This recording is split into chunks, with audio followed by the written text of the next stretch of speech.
Our topic for today is connecting practices that help us connect with our ideal self. I'll go into finding a little bit what it is, because you might or might have not been there in the training last week, because this kind of connects with that a little bit, but this can also be an independent session as well. What I'll do is I'll go into ideal self and what that looks like. And one of the worksheets that I give you guys last week related to the ideal self, defining your words that connect your identity words, your interaction words, and your success words related to that is very important. It sets up the intention. But what do we mean by ideal self? The way I love looking at this is that we all came to this world with a core, with a nature. And essentially that nature, and there are a lot of things in there, but we need to be clear as to what that nature is. Now, is that nature positive? Is that nature negative? Is that nature a mix of those? How do you perceive that nature? For me, and I'll give you my assumption here, is that nature is essentially positive. Now, depending on what kind of environment you expose this nature to, a lot of aspects of it could come out. Now, for example, if you take a child and put it through abuse, it's going to probably come out as a person who doesn't give a crap about other people. If you take a child and put him or her through a life where there's love, there's support, there's connection, essentially that child will be a supportive member of a community, and that child will bring love, support, connection, and all sorts of contributions. Now, obviously, there are other gray areas in there. We can explore that later, but with my assumption, at least with my philosophy, based on what I've learned, is that that is positive, and it has to start with that. We all start with an assumption. Now, knowing that that natural self is essentially positive, and it also possibly connects to a bigger universe, inner universe, I see that natural self, or at least the essence of that inside, as the inner self in a sense.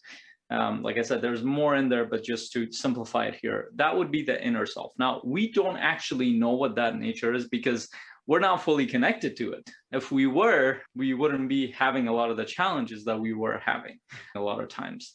So if we take in that inner self, the essence within us when we were born into this life as that positive self, that powerful self that we came, the potential that we came into this world with, then that is the self, that is the ocean that we're going towards, essentially. And then what is the ideal self? Now, this is where our psychology comes in, and this actually, the idea comes out of psychology, a lot of studies within psychology, but we all have this ideal reference for, oh, this is who I aspire to be, like this person or that person, or I aspire to live up to this value within myself. And those values could be a lot of things. And a lot of times we see that stuff from the reflections of other people around us. So for example, you might watch a leader doing certain things or being a certain way, and you might get inspired by that leader. Now, there's a certain quality and a value about that leader that inspires you in your heart, that connects with you to some level. And that's why a lot of time role models are so powerful, because you can emulate sometimes those qualities. Now, in other ways, we can just naturally feel connected to something. It doesn't have to be a person. We could be inspired by nature. We could be inspired by a work of art, by all sorts of things. So then that inspiration or aspiration towards that is our ideal self, that at least we can conceive what our ideal self looks like. Maybe I want to be more confident. Maybe I want to be more intelligent. Maybe I want to be more connected. Maybe I want to be more loving, whatever that ideal self looks like. Maybe I want to be a better leader. That ideal self takes us closer and closer to that inner self, or that core self, however you want to look at it. So that's the kind of definition of the ideal self that I have. Now, at the end of the day, you can have a concept of that, but it might not do anything for you. Because what ends up happening is that our day-to-day life determines how we connect to our nature. And that's where a lot of these practices will come in. And I'll give you some other background stuff, is that assuming that your nature is positive, as you come into this world and whatever social situations that you're a part of, you're either going to be influenced positively or negatively. So it's either going to amplify the core of who you are, it's going to help you evolve to even a better version of whatever that is, or it's going to suppress that aspect of you. And a lot of the practices I'm going to share with you helps you just connect with that core of you to know, first of all, recognize what that core is. What do you aspire to be? What do you aspire to connect? What did you come here? And a lot of the times when we hear people's purpose and calling and all that stuff, it usually connects back to that core, in my experience and what I've seen with other people. And we're going to quickly go through some of these, and then we can go into a discussion about these, like how do you see this in your life? Because I'd be open to your perspective about this too. So let me start with the first one. And these are the day-to-day practices that I've practiced, but I've actually gotten this, a lot of it, from other people who've been on a similar path, but observing others who haven't been on this path and what the reaction is. And they're pretty general, and they're not very simple. They're not contradictory. Many of these things, you probably do them already. The first one is time alone. So time alone without distraction is probably one of the most important aspects of connecting with our core self. Why? Because our environment, especially the environments that we have around us, it's filled with distractions, filled with triggers that could trigger us emotionally and physically and so many other ways.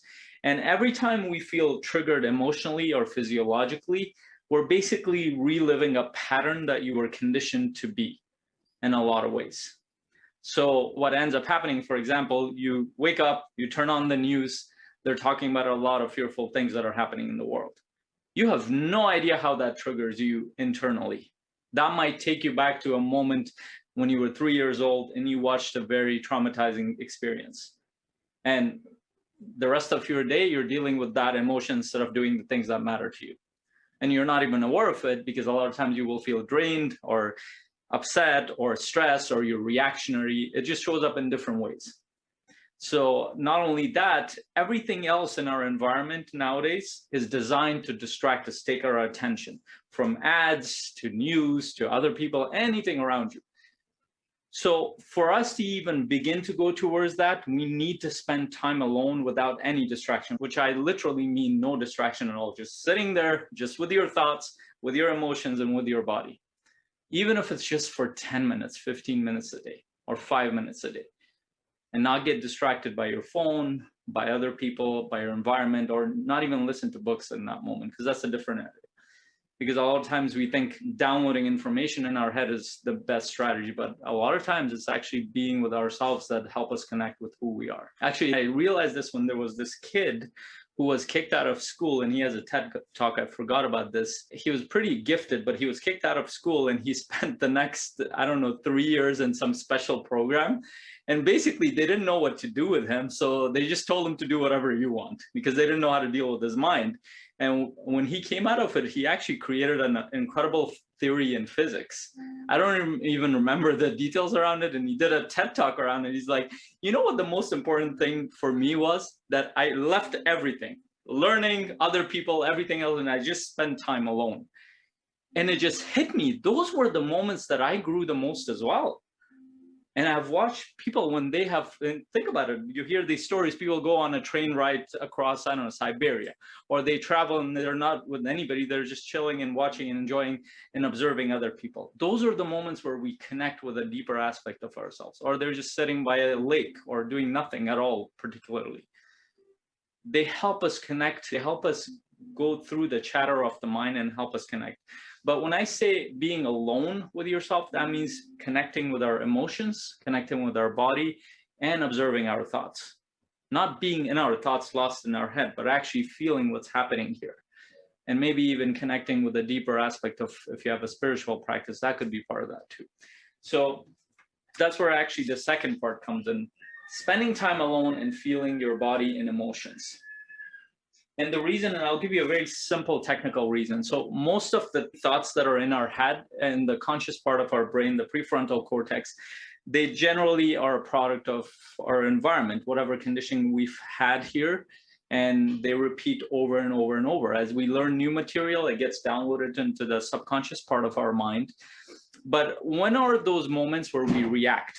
So for example, you are talking to somebody and they say something and it bothers you in a deep way or in any way. We think that in that moment we're responding to this situation, but well over 99% of the time, it's something to do with something that had happened that we hadn't resolved from the past. And what happens is in those moments, different parts of our brain gets engaged. If you were to divide it into a couple of regions, there's the reptilian part of our brain, and there's the limbic system, where one side deals with the emotions, the other one deals with sensations. And if you go far back to 3 years old, 2 years old, we don't have recall memory. We don't remember memories in the sense that we can't remember the event, the experience, but our body, our senses remember it.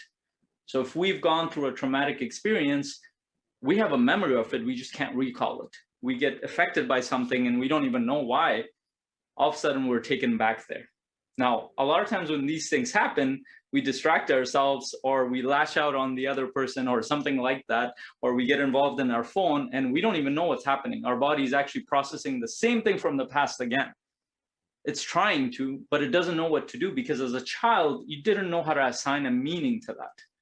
From a child's perspective, a traumatic experience like looking at the parents fighting looks like there's something off with the child, not the parents. Like, what did I do wrong in this environment? Because their survival is affected. But it's not just traumatic experiences. It could be anything. It could be, are we aware of how we were impacted, and are we dealing with it consciously or reactively based on our past? And this doesn't necessarily have to be a negative. We could be affected in that same way positively too. But then how do we make the choice? How do we consciously decide what we value now versus what we did in the past? So it could be even positive things that look like positive to you in the past, but it might not be positive now. But there has to be an awareness about it. So unless you're aware of how you feel in those moments and what's happening with your body, nothing changes. And there are two essential states that we're in on the extreme end, but they give you a good gauge. Usually when you feel tense, when your heart rate is going up, or you feel sweating, or your breathing is shallow, or you feel anxious, or you feel fearful, these are usually, they go towards more the traumatic side. If you feel excited, connected, supported, loved, all that stuff, they go towards more the positive. Now, based on those two, you can gauge pretty well what are the experiences that actually bring you joy, what don't bring you joy. And the more aware you are of the negative ones, especially that are not related to the present, the easier you can interrupt them. Because a lot of times we want to think through our thoughts and fix things. While we can do that, override some of those emotions. But the problem is, unless you process those emotions or physiological changes, then they don't go anywhere. They just stay there. They need some kind of expression, as in they need your attention. So what that could look like is, let's say you were triggered by somebody. Let's say you talked to somebody and they said something that you did not like. Our normal mode of dealing with that is that you shouldn't say that to me. You're wrong about that. Well, that you could set up your boundaries. That's great, but you still didn't deal with it. What's happening here? What's going on in our system? All that could look like is going away, spending 5 minutes and just checking in. Just checking in, noticing the emotions, noticing the physiological changes, and start taking charge of your breathing. This is why breathing is such an important concept in meditation. Start taking conscious breaths to allow your body to process some of that stuff, not kind of thinking through it. And after you stay with it for 2 to 5 minutes, you will notice that you will feel better naturally. Now you can go to the level of thought and say, okay, what kind of meaning do I want to assign to this? So that's another area. Now, this third area is expand perspective. I know you guys are already doing that just by being in a space like this, but from reading, being around people who know a little bit more or who can engage you with dialogues that are deeper, and specifically expanding your perspective in 3 areas. Understanding yourself a little bit more, whether that's your own psychology, understanding others a little bit more. Why do people behave a certain way? We have a lot of assumptions about why people behave a certain way. A lot of those assumptions you probably heard. Oh, people are lazy. People are selfish. People are this, that, and the other. But no, we haven't actually looked into why do people behave like that. There are reasons behind them. And usually when we don't understand the reasons, we react to those behaviors. Now, none of that means people are justified For example, if somebody hurts somebody physically, they're not justified to do that. But if we have an understanding or a curiosity to understand, we would actually try to study that so we don't repeat it in the future situations, or at least we can get an understanding so we can react to it in a much better way. And then the third one is understanding the world a little bit better. And this is where we open up a little bit to knowledge. Now, none of this means you need to become expert at psychology, expert at understanding others, or expert at understanding the world or any of that. But being open and curious about it can transform a lot of things. And I know you guys are. So the third one is being open to understanding the world better from different perspectives. Because sometimes we hold on to one way of viewing the world, and we're like, oh, this is how the world operates. But guess what? That's a very small puzzle. We need to look at the world from different ways, from a historical perspective, from a philosophical perspective, psychological perspective, scientific perspective, social perspective. So many perspectives come into it. And every time we assume that we know exactly what's happening in the world, it breaks down. And that's why a lot of the systems break down, because they're based on an assumption that's not tested, or it's tested in a very small area. That's why a lot of the systems in the West might not work in the East. And I'll give you a very good example of that. So when a lot of the humanitarian or people who want to kind of give back to the places in third world country, they will go there and, I don't know, build a well in a small village. And what they'll find out pretty soon is that people are very resistant to that. Or they'll build a bridge or build a school. And the problem is that they haven't actually understood how their life works. And they've assumed that if I put this there, it will improve their life. But a lot of times it doesn't. They haven't understood their worldview yet. They haven't understood what will actually give them a better quality of life. And what gave you that doesn't mean it'll give them that too. And then what makes it worse is when we force it onto others, such as let's force democracy, let's force something else onto others. And one of my favorite quotes from Alan Watts, when he talks about it, is like, I mean, if you look at the history of the West, we want people to accept democracy, but we do it by pointing a gun at them. So it kind of beats the purpose of the whole thing. A lot of time we're forcing it towards the East. Now, I love democracy. I live in this system, but I also have come from a world where that might not work in a lot of parts. It might break down so fast because they have different systems, and we haven't actually tried to understand that. So fourth one is social support. This one is incredibly important. This is why you hear things like you're the average of 5 people around you. Without the right social support, you can do a lot of changes internally, but you're still influenced by the people around you with their thinking. Now, these people could be some of the closest people with you. Does that mean you completely cut them off? Well, all I can say is that if they're completely abusive, I would at least minimize my time around them, emotionally or physically, if not be around them at all. But more than likely, that's more complex than we think. So minimizing your exposure to the people that don't align with your values and your way of living, but maximizing, this is the part that's more important, maximizing your exposure to the people who align with your future values, your ideal self. That can completely transform things. And this is why you hear masterminds. This is why we're in these groups, because it helps us amplify those positive thoughts, positive and powerful perspectives. Last one, but not least, routines. So when I say routines could be anything. The reason why routines are important is because the way our mind works. Our conscious mind learns by experience. You're exposed to something and you look at it once, but you have to do it a few other times for you to make it a permanent part of who you are. But if you're just exposed to something once, it might or might not affect your life. Now, the deeper part of our mind, the subconscious mind, as Dr. Bruce Lipton would say, is a repetitive mind. There are 2 ways that we learn. We either learn in the first 7 years of our life by just mimicking our environment, by copying our parents, by just taking in information. And he even says that we are actually in a hypnotic state. Our brain waves are more theta aligned, which means that anything, and this is why, if you want to know what the root of racism and all that stuff is, and why people were racist in certain regions, or why people were a certain way, because they were taught to be. Because the children looked up to their parents, they were a certain way. Or it could be any other thing. and they just followed along. They didn't have a way to decipher what's right or what was wrong in that. They just copied what their parents did or their society did. And they did it over, and then up until 7, a lot of that programming was set up.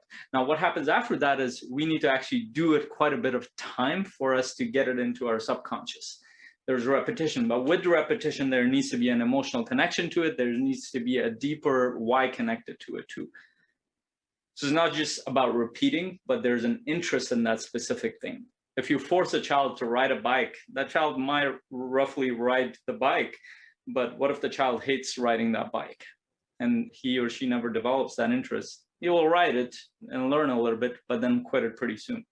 But what if that child has a deep interest and so excited about riding a bike? They will fall a few times, but they will learn and will be sustained. And similar goes with a lot of other things. But aside from that, just even the thoughts that we're thinking, repeating those thoughts that are positive,